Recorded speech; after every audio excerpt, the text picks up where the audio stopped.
आपदा को अवसर बनाने का मंत्र बहुत चर्चित हुआ है और फिल्म एक्शन हीरो का हीरो जो कि फिल्म का सुपरस्टार है, गले पड़ी मुसीबत को मौका बनाने से नहीं चूकता। रियल लाइफ का ये स्टार रियल लाइफ में भी स्टार बनकर उभरता है। अलग अलग किरदार निभाने वाले आयुष्मान खुराना ने इस बार लार्जर देन लाइफ रोल किया है और डायरेक्टर अनिरुद्ध अय्यर अपनी इस फिल्म में मनोरंजन की रोलर कोस्टर राइड तो है ही, साथ ही आज के सेलिब्रिटी कल्चर और मीडिया पर कटाक्ष भी है। मजेदार बात तो ये है कि फिल्म देखते हुए कहीं न कहीं आपको यह महसूस होता है कि फिल्म के अंदर एक और फिल्म चल रही है। तो दोस्तों, आज हम एक्सप्लेन करने वाले हैं इन एक्शन हीरो मूवी को। तो वीडियो को शुरू करते हैं और अगर वीडियो अच्छा लगे तो वीडियो को लाइक जरूर कीजिएगा और इसी तरह के वीडियोस पाने के लिए आप हमारे चैनल को सब्सक्राइब भी कीजिएगा ताकि आपको इसी तरह के लेटेस्ट और फ्रेश कंटेंट मिलते रहे। तो फिल्म की शुरुआत होती है एक एक्शन हीरो से। फिल्म में चलती फिल्म वाली इस कहानी का हीरो मानव है, सुपरस्टार है, उसका अपना एक स्वैग है, पर्दे पर भी और निजी जिंदगी में भी। मानव सुपरस्टार के साथ साथ यूथ आइकॉन भी है, जिसके पास जितना स्टारडम है उससे कहीं ज्यादा पैसा है और बहुत कोशिशों के बाद मानव ने अपनी इस इमेज को तैयार किया है।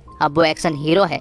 इस इमेज को बनाने में उसे बहुतों का साथ भी मिला है। साथ ही यहाँ पर एक रिपोर्टर के द्वारा जब मानव से सवाल पूछा जाता है कि एक फेमस डायरेक्टर की फिल्म को आपने मना क्यों कर दिया है, तो मानव उसे जवाब देता है कि वो फिल्म एक गैंगस्टर की बायोपिक फिल्म थी और वो किसी भी तरह की रेलेवेंस वाली फिल्म नहीं करना चाहता है। जिसके बाद मानव यहाँ से चला जाता है। अब अगले सीन में हम मानव को हरियाणा में देखते हैं, जहाँ पर उसकी एक एक्शन फिल्म की शूटिंग होनी थी। अब क्योंकि मानव एक सुपरस्टार है और कई सारे लोग उसके फैंस भी हैं, इसलिए फिल्म के सेट के बाहर फैंस की भीड़ भी थी। साथ ही उन भीड़ में कुछ पॉलिटिशियन के लोग भी थे जो कि मानव से मिलना चाहते थे, लेकिन उन्हें भी वेट करना पड़ रहा है। आगे हम देखते हैं कि जब फिल्म की शूटिंग हो रही थी और जब फाइट सीन चल रहे होते हैं तो वो फाइट सीन मानव को पसंद नहीं आते, क्योंकि मानव के चेहरे पर गुस्सा नहीं था। और अब क्योंकि ये एक एक्शन फिल्म है और फाइट वाले सीन है, इसलिए हीरो के चेहरे पर गुस्सा होना तो जरूरी है, इसलिए वो बार बार टेक ले रहा होता है, लेकिन उसके चेहरे पर गुस्सा नहीं आ पा रहा था। तब मानव का सेक्रेटरी मानव के पास आता है और वो उसे बताता है कि उसकी फेवरेट कार जो आज आने वाली थी,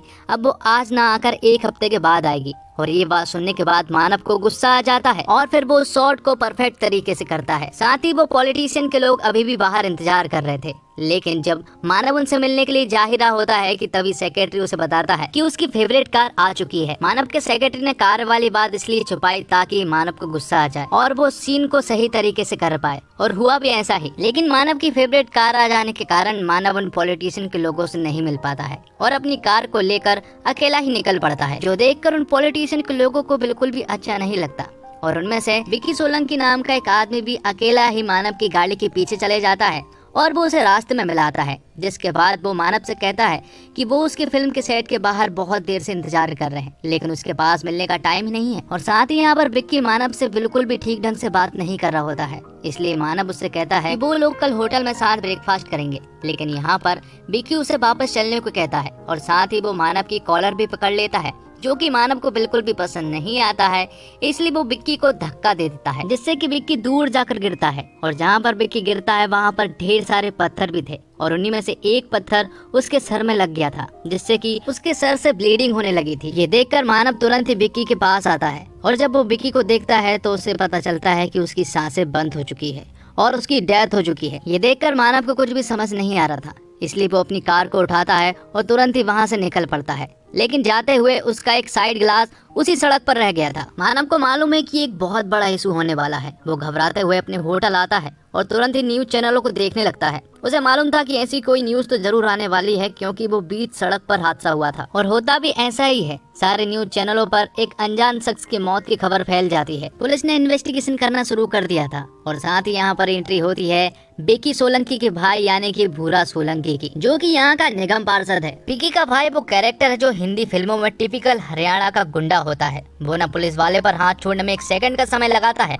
और न ही दूसरे देश में जाकर वहाँ के पुलिस वालों को मारने में कोई दिक्कत महसूस करता है। भूरा यहाँ का निगम पार्षद है और उसके भाई का मर्डर हुआ है, इसलिए वो हाथ पर हाथ रखकर रहने वाला तो बिल्कुल भी नहीं है। दूसरी तरफ मानव जब न्यूज देखता है तो उसे पता चलता है कि विक्की यहाँ के बहुत बड़े पॉलिटिशियन का भाई है और जहाँ पर विक्की की डेथ हुई है वहीं पर मानव की गाड़ी का साइड ग्लास भी पड़ा हुआ था और वो साइड ग्लास दरअसल पुलिस वालों के पास था। लेकिन भूरा सोलंकी के लोग उनसे वो साइड ग्लास छीन लेते हैं और कहते हैं कि आगे की इन्वेस्टिगेशन अब वही करने वाले हैं। ये देखकर मानव समझ चुका था कि अब वो एक बहुत बड़ी प्रॉब्लम में फंसने वाला है, इसलिए वो तुरंत ही अपने बैग को पैक करता है और लंदन जाने के लिए घर से निकल पड़ता है। अब आगे हम देखते हैं कि जब भूरे के घर पर सभी लोग मौजूद थे यहाँ पर पुलिस वाले भूरे को बताते हैं कि इससे पहले कि वो मानव को पकड़ पाते, मानव यहाँ से भागकर लंदन जा चुका है, लेकिन वो वादा करते हैं कि वो किसी भी हालत में मानव को जरूर पकड़ कर लेकर आएंगे। लेकिन भूरे को उनके ऊपर बिल्कुल भी विश्वास नहीं था, इसलिए वो खुद ही लंदन जाने का डिसाइड करता है। साथ ही वो यहाँ पर उन पुलिस वालों को सजा देता है कि जब तक वो वापस नहीं लौट कर आता तब तक ये तीनों पुलिस वाले बिना कपड़े के यहाँ पर रहेंगे। अब आगे हम देखते हैं कि मानव सेफली लंदन पहुँच चुका था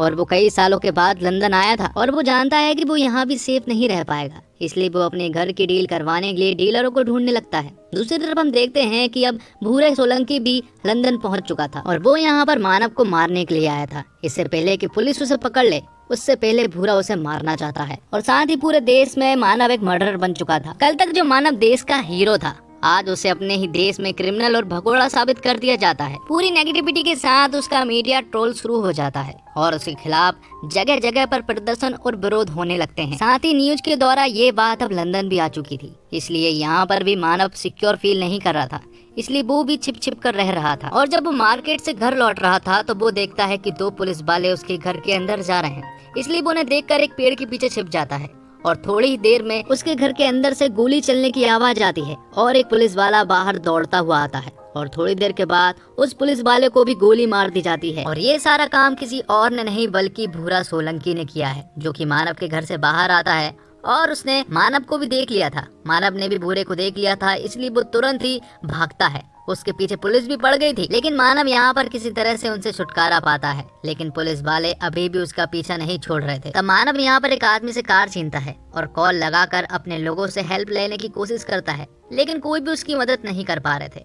अब यहाँ पर मानव शहर से बाहर आ चुका था और उसे ऐसा लग रहा था कि अब वो बिल्कुल सेफ है, इसलिए वो एक जगह पर रुकता है और एक गहरी सांस लेता है। लेकिन तभी अचानक से एक कार फुल स्पीड में मानव की कार की तरफ आती है और एक जोरदार टक्कर मार देती है और दूसरी कार में से भूरा सोलंकी निकलता है, जो कि मानव को बाहर निकालता है। लेकिन मारने से पहले वो उससे पूछता है कि आखिर उसने विक्की को क्यों मारा, जिस पर कि मानव उससे कहता है कि उसने विक्की को नहीं मारा, वहाँ जो कुछ भी हुआ था वो सिर्फ एक एक्सीडेंट था। यहाँ पर मानव भूरे को सब कुछ बताता है कि विक्की और वो सिर्फ बहस कर रहे थे, जिसके बाद विक्की ने मेरी कॉलर पकड़ ली थी और उसने सिर्फ विक्की को एक धक्का दिया था, जिसकी वजह से वो नीचे गिर गया था और उसका सर एक पत्थर से लग गया था। लेकिन ये बात भूरा मानने को बिल्कुल भी राजी नहीं था। वो उससे कहता है कि विक्की 8 रोटी खाता था, 4 गिलास दूध पीता था और वर्जिश करता था। वो मान ही नहीं सकता कि उसकी मौत इस तरह से हो जाए। भूरा उससे कहता है कि वो उसे मारेगा जरूर, लेकिन वो उसे गन से नहीं मारना चाहता बल्कि लात घुसे से मारना चाहता है, इसलिए वो गन को साइड में रख देता है। जिसके बाद उन दोनों के बीच में फाइट होती है और इस मौके का फायदा उठाकर मानव भूरे की गन छीन लेता है और भूरे को गन पॉइंट पर ले लेता है। और भूरे को एक कार की डिक्की में बंद करने से पहले वो भूरे से कहता है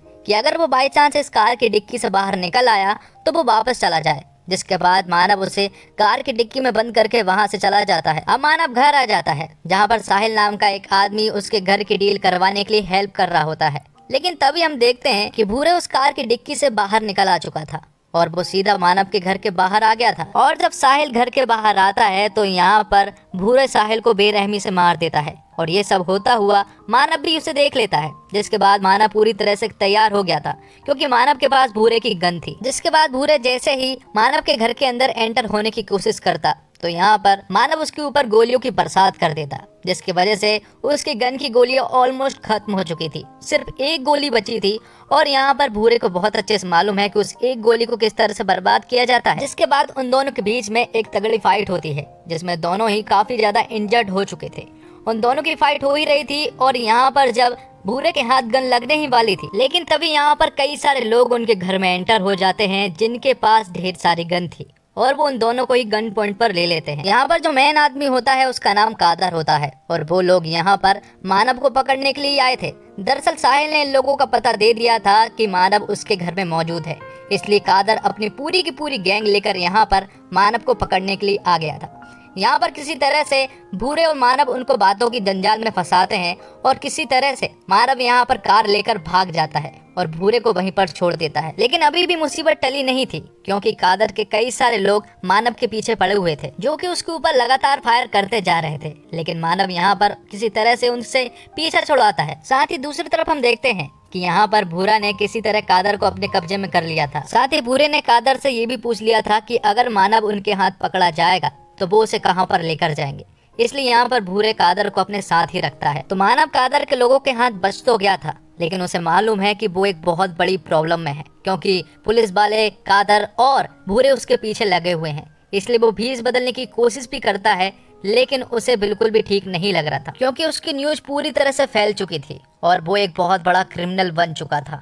इसलिए वो सभी के सामने सरेंडर करने की कोशिश करता है, और जब वो सरेंडर कर ही रहा होता है कि तभी अचानक से उसके पीछे कार रुकती है और ढेर सारे लोग उसको किडनैप करके अपने साथ ले जा लेते हैं। और जिन लोगों ने मानव को किडनैप किया है वो लोग कोई और नहीं बल्कि महमूद इब्राहिम के लोग हैं। दरअसल फिल्म की शुरुआत में जब मानव का इंटरव्यू लिया गया था और उसमें जब मानव से पूछा गया था कि एक फिल्म डायरेक्टर की फिल्म आपने मना क्यों कर दी थी, दरअसल वो फिल्म इब्राहिम महमूद की बायोपिक फिल्म ही थी और मानव ने उनकी बायोपिक फिल्म पर कुछ बुरा बुरा भी बोला था।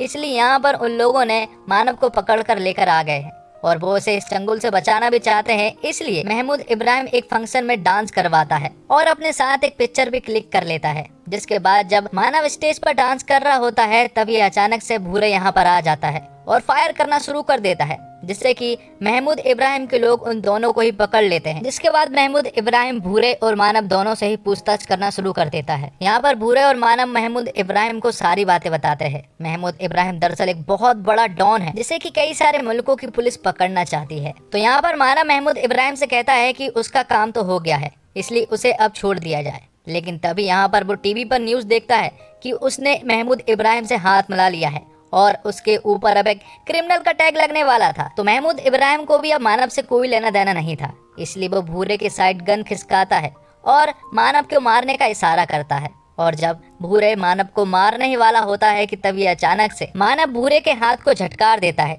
जिससे कि वो गोली गलती से महमूद इब्राहिम को लग जाती है, जिससे कि उसकी तुरंत ही डेथ हो जाती है। और गोलियों की आवाज सुनने के बाद महमूद इब्राहिम के कई सारे लोग अंदर आते हैं और वो लोग इनसे लड़ने लगते हैं। जिसके बाद यहाँ पर मानव और भूरे उनसे सामना करते हैं और एक जोरदार फाइट के दौरान वो सभी को मार गिराते हैं। और अब पुलिस वाले भी यहाँ पर आने वाले थे, इसलिए यहाँ पर मानव भूरे से कहता है कि उसके पास एक प्लान है और अगर उसके प्लान के हिसाब से चला तो सब कुछ ठीक हो सकता है। और ये सीन यहीं पर कट होता है। अब कुछ दिन बाद का सीन दिखाया जाता है जब मानव इंडियन एम्बेसी की कस्टडी में था। यहाँ पर वो अपना बयान दे रहा होता है और बता रहा होता है कि ये सब कुछ कैसे हुआ। साथ ही वो यहाँ पर उन्हें एक ऑफर भी देता है। वो उनसे कहता है कि महमूद इब्राहिम मारा गया, उसे किसने मारा ये इम्पोर्टेंट नहीं है, बल्कि वो मारा गया ये इम्पोर्टेंट है। अगर इंडियन गवर्नमेंट कहे कि गवर्नमेंट ने ही मानव को महमूद इब्राहिम को मारने के लिए लंदन भेजा था तो इससे दोनों का ही भला हो सकता है। ये बात सुनने के बाद इंडियन गवर्नमेंट मान जाती है और वैसा ही करते हैं जैसा कि मानव ने कहा है। जिसके बाद मानव को जब इंडिया लाया जाता है तो पूरे देश के सामने मानव फिर से एक सुपरस्टार बन चुका था।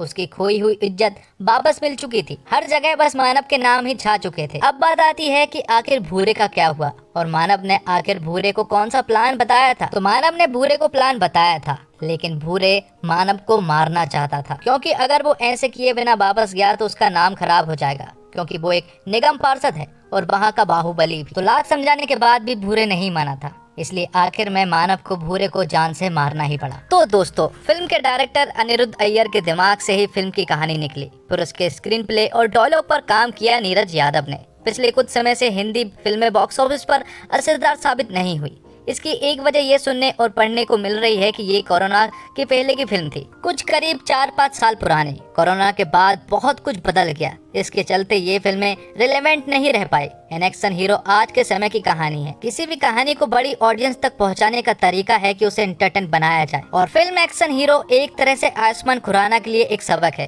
और ये सबक शायद उन्होंने इस फिल्म को शुरू करने से पहले ही सीख लिया है। जैसे कि स्क्रिप्ट टीम में होता है कि एक बल्लेबाज अगर ना चले तो दूसरा या तीसरा चौथा आकर पारी संभाल सकता है। सिनेमा में भी कुछ वैसा ही है। अगर एक फिल्म में हीरो के साथ दमदार विलन हो और साथ ही कलाकार हो तो दर्शक का ध्यान किसी एक किरदार के ही पोस्टमार्टम पर टिक नहीं पाता है।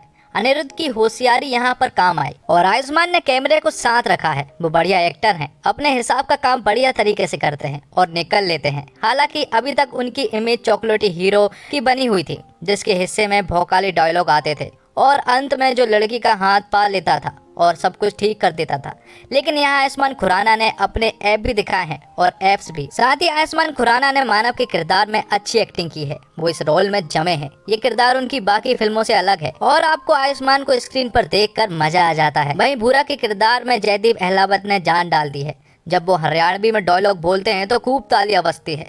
जयदीप की एक्टिंग इस फिल्म की जान है। एक्टिंग के मामले में फिल्म अच्छी है, लेकिन कहानी के मामले में उतनी अच्छी नहीं है। अनिरुद्ध अय्यर ने फिल्म को डायरेक्ट किया है। पहला हाफ देखकर लगता है कि आगे और मजा आएगा, लेकिन सेकंड हाफ होते ही लगता है कि कहानी कहां से कहां आ गई है। पहले हाफ में कॉमेडी का तड़का भी अच्छा खासा है और आप खूब हंसते हैं, लेकिन सेकंड हाफ में ऐसा नहीं होता है।